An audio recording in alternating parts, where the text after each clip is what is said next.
ಕಣ್ಣೀರಿಡುತ್ತಾ ಗೋಳಿಡುತ್ತಾ ಕುಳಿತುಕೊಂಡವಳು ನಾನು. ಪ್ರಪಂಚವೆಲ್ಲವೂ ಕತ್ತಲಾದ ಅನುಭವ ನನ್ನ ಪಾಲಿಗೆ ಇದ್ದಕ್ಕಿದ್ದ ಹಾಗೆ ಬೆಳಕು ಕಂಡಿತು. ಕಣ್ತೆರೆದು ನೋಡಿದ್ರೆ ದಿವ್ಯ ಮೂರ್ತಿಯಾದಂತ ನನ್ನ ಕಂಡೆ. ನೀನು ಯಾರು, ಏನು, ಎಲ್ಲಿಯವನು, ಯಾಕೆ ಬಂದೆ ನನಗೊಂದು ತಿಳಿಯದು. ಈಗಾಗಲೇ ಜೀವನದಲ್ಲಿ ಕಷ್ಟವನ್ನು ಅನುಭವಿಸಿದವಳಿ. ನೀನು ಮೋಸ ಮಾಡುವುದಕ್ಕಾಗಿ ಇತ್ತ ಕಡೆಗೆ ಬಂದಿದ್ದವಷ್ಟೇ ಇಲ್ಲ. ನನ್ನ ನೋಡಿದ ಮೇಲೆ ನಂಬಿಕೆ ಇದೆ. ಯಾರು ನೀನು? ಇದು ನನ್ನ ಸ್ಥಳವಲ್ಲ, ಆದರೂ ಆ ಬಂಡೆಯ ಮೇಲೆ ಕುಳಿತುಕೋ. ಇದಕ್ಕಿಂತ ಹೆಚ್ಚಿನ ಸೇವೆ ನನ್ನಿಂದ ಅಸಾಧ್ಯ. ಪತಿಯನ್ನ ಕಳೆದುಕೊಂಡ ಹತವಾಗಿರಿ ನಾನು. ಕೈ ಮುಗಿದು ಬೇಡುತ್ತೇನೆ, ಯಾರಪ್ಪ ನೀನು? ದೇವಿ ದೇವಿ ಕೇಳೋಲ್ ಕಂಗಮೋಗಿಯೋ, ದೇವಿ ಕೇಳೋಲ್ ಕಂಗಮೋಗಿಯೋ. ಜೀವ ಜಯಗಾಂ ಶಿಕ್ಷೆ ಗೈವವ, ಜೀವ ಜಯಗಾಂ ಶಿಕ್ಷೆ ಗೈವವ.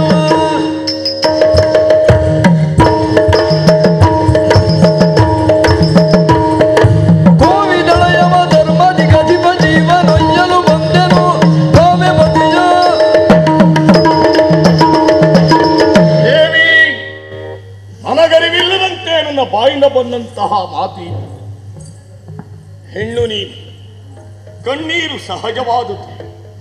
ಪತಿಯನ್ನ ಕಳೆದುಕೊಂಡಾಗ ಸತಿಯು, ಮಗನನ್ನ ಕಳೆದುಕೊಂಡಾಗ ತಂದೆಯು, ಇಲ್ಲ ಬಂಧುಗಳನ್ನ ಕಳೆದುಕೊಂಡಾಗ ಬಾಂಧವರು.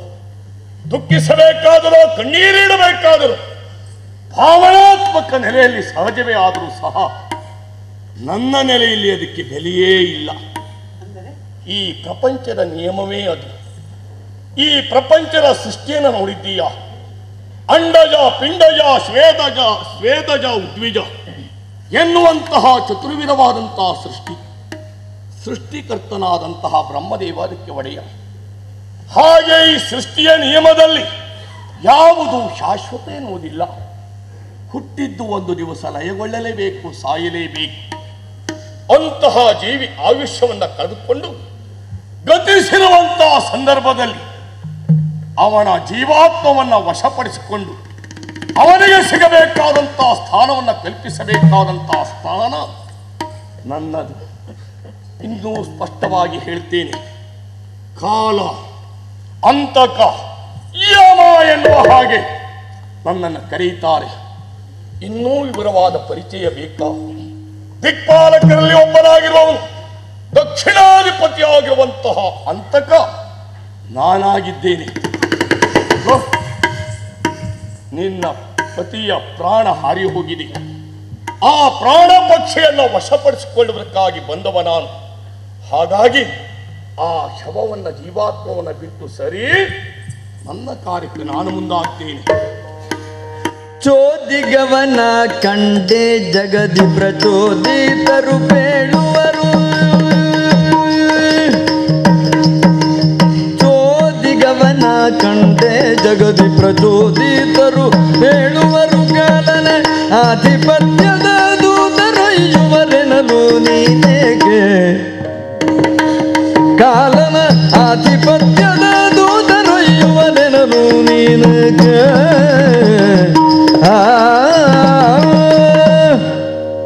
ನನ್ನ ರೋದನವೆಲ್ಲವೂ ಅರಣ್ಯ ರೋದನ ಅಂತ ಭಾವಿಸಿಕೊಂಡಂತಹ ಸಮಯದಲ್ಲಿ ನಿನ್ನ ಮಾತುಗಳನ್ನ ಕೇಳಿ ಸಂತೋಷ ಪಡಬೇಕು, ದುಃಖ ಪಡಬೇಕು ನನಗೊಂದು ತಿಳಿಯದು. ನೀನ್ ಯಾರು ಅಂತ ಕೇಳಿಕೊಂಡಾಗ ಸತ್ಯವನ್ನ ಅರಿವಿದೆ ನೀನು. ನಾನು ಯಮಧರ್ಮರಾಯ. ಇದೇ ನನ್ನ ಪಾಲಿಗೆ ಚೋದಿತವಾಗಿದೆ. ಹತಾಶೆಯ ಸಮಯದಲ್ಲಿ ಎಲ್ಲವೂ ಹಾಗೆಯೇ ಏನು ನನಗೆ ತಿಳಿಯದು. ಹೌದು, ಸತ್ತವರನ್ನ ಕರೆದುಕೊಂಡು ಹೋಗುವುದಕ್ಕೆ ನಿನ್ನಲ್ಲಿ ಭಟರಿಲ್ಲವೇ, ಯಮ ಭಟರಿಲ್ಲವೇ? ಅದನ್ನ ಬಿಟ್ಟು ನೀನೇ ಯಾಕೆ ಬಂದೆ? ಭದ್ರೇ ತವ ಪತಿ ನಿಷ್ಠೆ.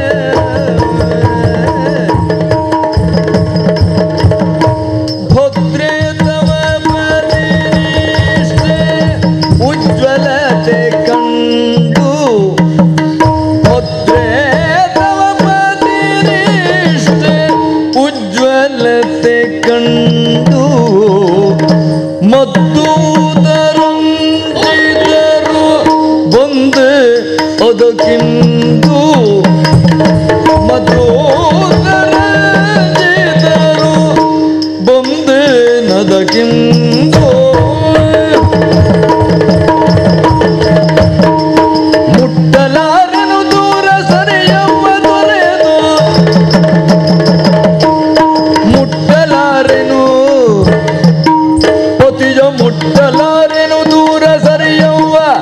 ದೂರ ಸರಿಯವ್ವ ತೊರೆದು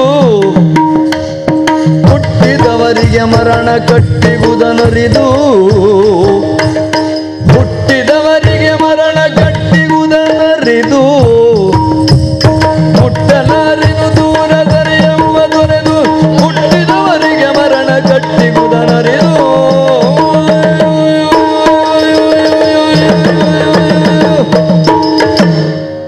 ನಿನ್ನ ಮಾತು ಸತ್ಯಾದದ್ದೇ ಹೌದು. ಯಾವುದೇ ವ್ಯಕ್ತಿಯ ಪ್ರಾಣದ ಪಕ್ಷೆಯನ್ನ ಸೆಳೆವಲ್ಲಿಯೋ ಜೀವಾತ್ಮವನ್ನು ಎಳುವಲ್ಲಿಯೋ ಯಮ ಬಂದದ್ದೇ ಇಲ್ಲ, ಬರುವುದು ನಿಯಮವೂ ಅಲ್ಲ. ಹಾಗಿದ್ರೆ ನಿನ್ನ ಪತಿಯ ಪ್ರಾಣವನ್ನು ಒಯ್ಯುವಲ್ಲಿ ನಾನು ಯಾಕೆ ಬರಬೇಕಾಯಿತು? ಇವತ್ತು ನಿನ್ನೆದುರು ನಾನು ಬಂದದಿದ್ರೆ ಕಾರಣ ನೀನು. ಹೌದೌದು, ನಾನು ಬಂದದ್ದಲ್ಲ, ನನ್ನನ್ನು ಕರೆಸಿಕೊಂಡದ್ದು ನೀನು ಬರೆಸಿಕೊಂಡದ್ದು.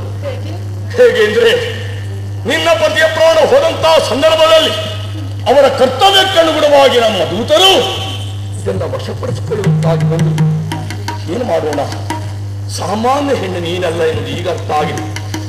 ನಿನ್ನ ವರ್ತದೆ ತಪೋದ್ವಾರೆ ಆ ಪ್ರತಿನಿಷ್ಠ ಧರ್ಮ ಪರಾಯಣತೆಯ ಆ ಸುಳಿ ಎನ್ನುವುದು ಅವರನ್ನ ಈ ಶವವನ್ನು ಮುಟ್ಟುವುದಕ್ಕೆ ಆದ್ಯತೆ ಇಲ್ಲ.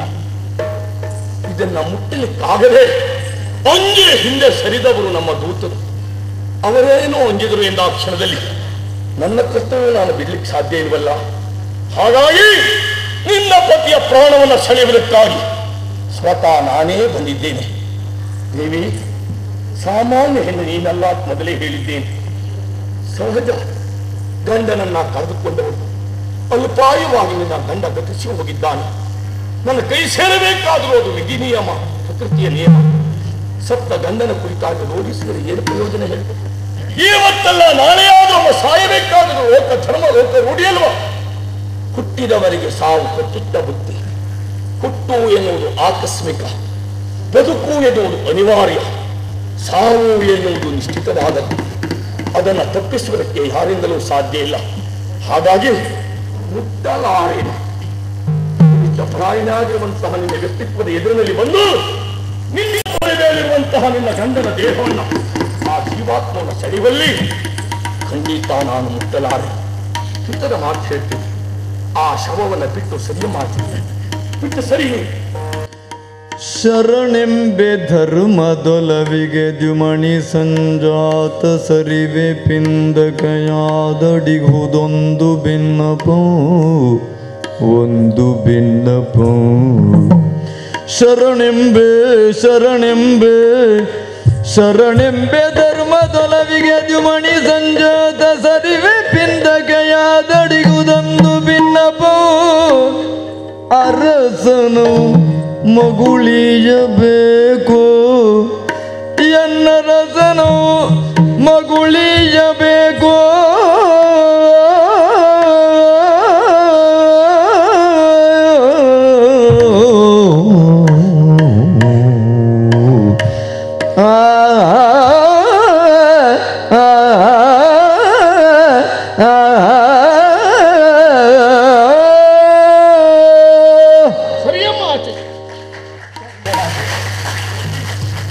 ಸಾಕ್ಷಾತ್ ಯಮಧರ್ಮರಾಜನನ್ನ ಕಂಡ ಅನುಭವವನ್ನ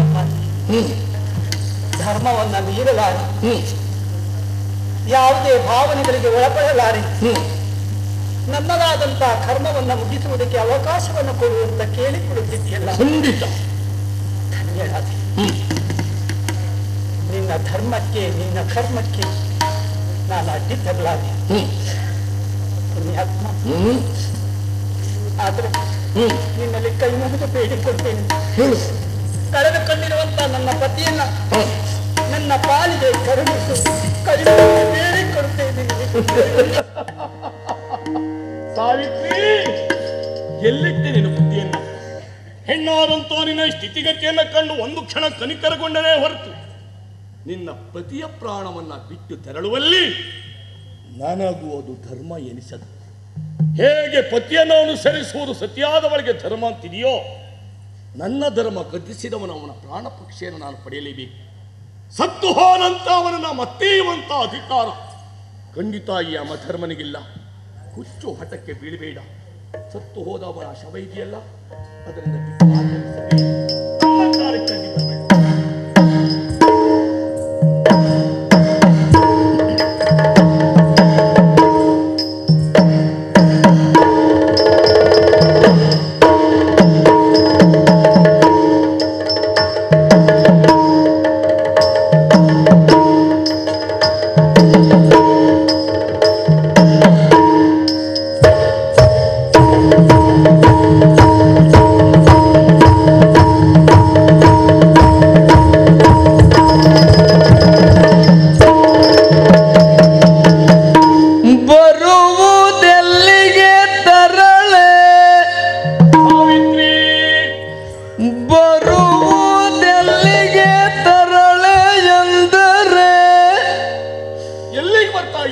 ಬರುವೆ ಪತಿ ಬಳಿಗೆಂದಳ ಬಲೆ ನಾ ಬರುವೆ ಪತಿ ಬಳಿಗೆ ನಾ ಬರುವೆ ಪತಿ ಬಳಿಗೆಂದಳ ಬಲೆ ಬರುವುದನುಚಿತ ಬರುವುದನುಚಿತ ಉಚಿತ ಗೈದುದನರುಗುಜಂದೆರಗೆ ಬರುವುದನುಚಿತ ಉಚಿತ ಗೈದುದನರುಗು ಎಂದೆರಗೆ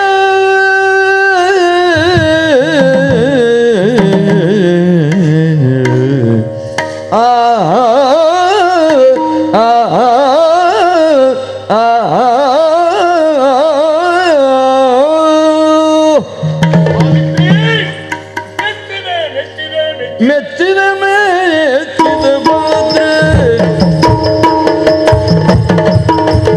ಮೆಚ್ಚಿದ ಮೆಚ್ಚಿದ ಮೆಚ್ಚಿದ ಮೆಚ್ಚಿದ ಭದ್ರೆ ಮೆಚ್ಚಿದೆ ಭದ್ರೆ ಮೆಚ್ಚಿದೆ ಭದ್ರೆ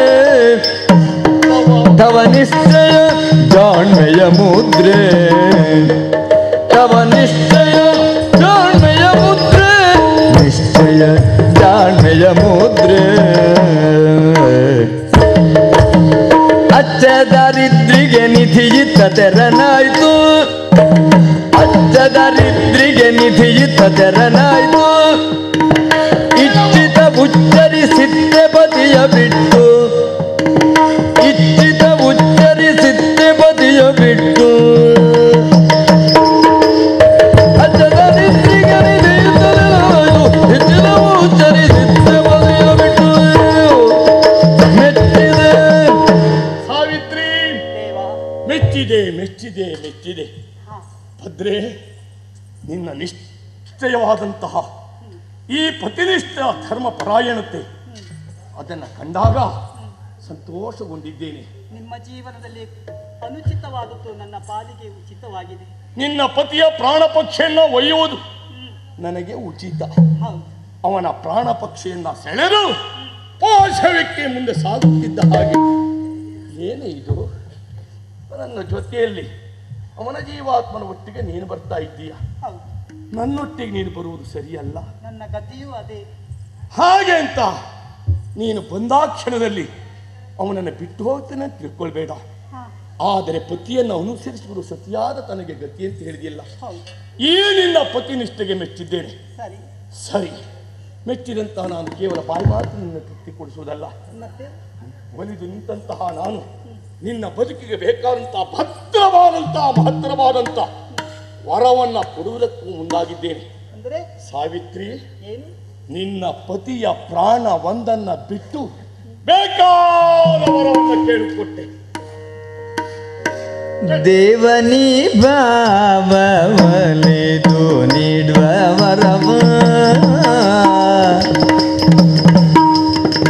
ದೇವನಿ ಭಾವಲಿದು ನೀಡುವ ವರವು ಮಾವನ ಗಂಗಳತ್ತೆಯ ಕಾಲನಿಗ ಮಾವನ ಗಂಗಳತ್ತೆಯ ಕಾಲನಿಗ ದೇವರಿಸದೆದಯ ಪಾಲಿಸು ಮಗುಳು ದೇವರಿಸದೆದಯ ಪಾಲಿಸು ಮಗುಳು ಪಾವನಗರ ದಿವ್ಯ ತೇಜಸಗಿದಲು ಪಾವನಗರ ದಿವ್ಯ ತೇಜಸಗಿದಲು. ಸಾವಿತ್ರಿ, ನಾನು ಕೇಳದೇ ಇದ್ರೂ ಕೂಡ ನೀನಾಗಿಯೇ ಸಂತೋಷದಿಂದ ವರವನ್ನು ಕೊಡುವುದಕ್ಕಾಗಿ ಮುಂದಾಗಿದ್ದೀಯ. ಈ ಸಮಯದಲ್ಲಿ ನನಗೆ ಬೇಕಾಗಿರುವ ವರವನ್ನು ಕೊಡುವುದಕ್ಕೆ ನಿನಗೆ ಇಷ್ಟವಿಲ್ಲ ಅಲ್ಲ, ನಿನಗೆ ಮಾರ್ಗವೇ ಇಲ್ಲ. ಆದರೂ ವರವನ್ನ ಕೊಡ್ತೇ ಅಂತ ಹೇಳಿದೆಯಲ್ಲ. ನಾನು ಪತಿಯನ್ನ ನಂಬಿಕೊಂಡವಳು, ಪತಿಯ ಯಶಸ್ಸೇ ನನ್ನ ಪಾಲಿನ ಯಶಸ್ಸು ಅಂತ ಭಾವಿಸಿಕೊಂಡವಳು, ಪತಿಯ ಕರ್ತವ್ಯವನ್ನ ಮುಗಿಸುವುದಕ್ಕಾಗಿ ನಾನು ಪಟ್ಟತೊಟ್ಟವಳು. ಈ ಸಮಯದಲ್ಲಿ ನೀನು ಕೊಡುವ ವರ ನನಗೆ ಅಲ್ಲದೇ ಇದ್ರು ಕೂಡ ನನ್ನ ಪತಿಯ ಆಸೆಯಂತೆ ಕಣ್ಣು ಕಳೆದುಕೊಂಡಿರುವ